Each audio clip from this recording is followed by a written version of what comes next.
Well, I'm out here, I thought I might as well, get a video in and talk about the Magne Empire. The Germans. Except not really just the Germans, but the Germans in spirit.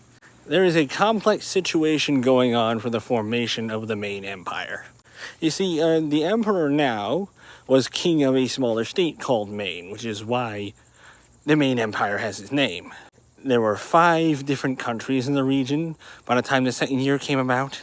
That would be Maine to the northwest, Erdo to the northeast, Eisenach to the west, Jolland to the east, and Sutlus to the south, touching the Madeiran Sea.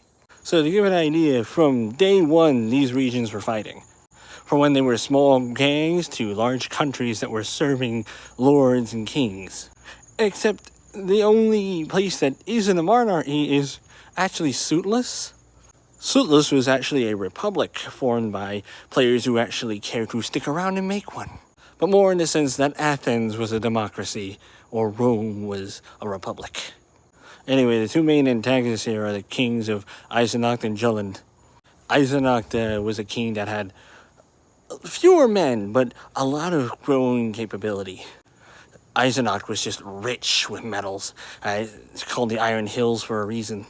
And Jolland just had gold, because that's all their territory had was gold, silver, you name it. Maine and Erdo had something else though. Maine had food.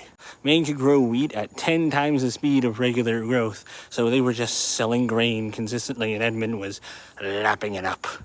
Erdo was selling meat that you could cook. Meat is a lot harder to get in Urigan, and the Magne Empire actually sells it at a much cheaper price on average, but there are reasons for that. At one point, you get tired of eating snake demon meat. So with those 2 having a grudge match, they were consistently raiding other areas in order to get things like money. And that often turned into Maine, Erdo, and Sutlus. While Sutlus had gained a lot more people for being a republic, and had therefore gained a bigger military to where they could defend, the Magne Empire and Erdo were different. You see, there was no one really staying permanently in Erdo, and the Magne Empire, while it had people, it was not as big as the other places, so they hired mercenaries consistently with the gold they had. But it just turned into whole grudge matches, fighting over small towns and settlements full of wheat, and just watching the enemy take wheat from the fields. It was annoying.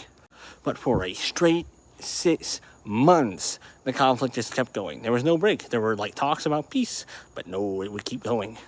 That was until the king of Jolland and Eisenach finally got together and talked.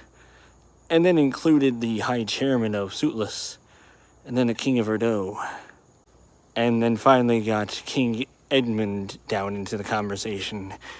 And it got interesting.